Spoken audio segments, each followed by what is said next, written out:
नमस्कार, मी पोपट पिटेकर. नवराष्ट्रामध्ये आपले स्वागत. महात्मा फुले जयंती आणि बाबासाहेब आंबेडकर जयंती निमित्ताने या मोठा अहिल्यानगरमध्ये मोठा महोत्सव आयोजित करण्यात आला आहे. या संदर्भात आपण बोलणार आहोत ज्येष्ठ विचारवंत आणि प्राध्यापक बाबा गाडे सर आहेत. सर, काय सांगाल 3 दिवस विविध कार्यक्रमाचे आयोजन करण्यात आले बाबासाहेब आंबेडकर जयंती?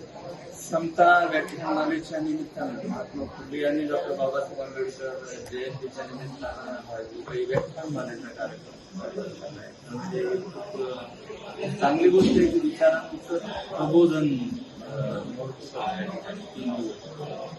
चांगल्या पद्धतीने होतोय आणि मला असं वाटतं की अशा प्रबोधनाच्या विचारांची किंवा कार्यक्रमांची खूप गरज आहे की समाजामध्ये प्रबोधन झालं पाहिजे. डॉक्टर बाबासाहेब आंबेडकर शाहू महाराजांचे विचार लोकांपर्यंत दिले पाहिजे.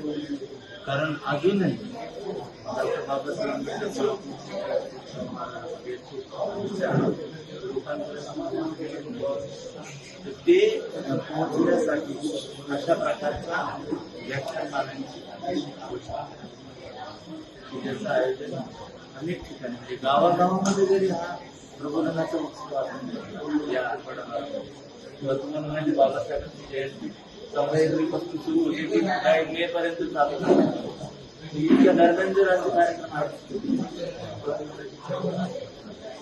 खरं तर अनेक प्राध्यापक एकत्र येऊन ही मोठी समता व्याख्यानमालाचं आयोजन करण्यात आलं आहे आणि फक्त एकच दिवस नाही तर 2-3 दिवस हा मोठ्या प्रमाणात कार्यक्रम सुरू होतो.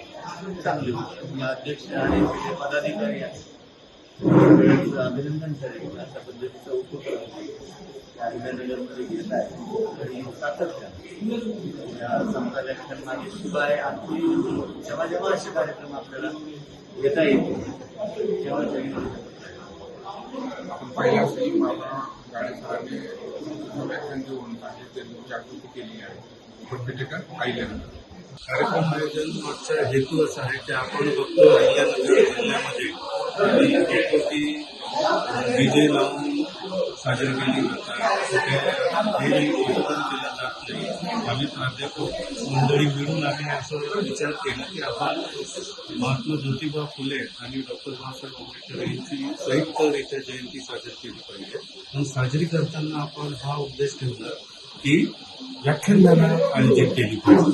आता बरंचदा काय होतं गावामध्ये आपण बघितलं जयंती साजरी करताना डीजे लावून म्हणजे जे विचार आहेत महापुरुषांचे ते डोक्यावर घेतले जातात, डोक्यात नाही घेतले जातात. हा प्रमुख उद्देश होता. म्हणून आम्ही सर्वांनी असा विचार केला की आपण व्याख्यानमाला आयोजित केली पाहिजे.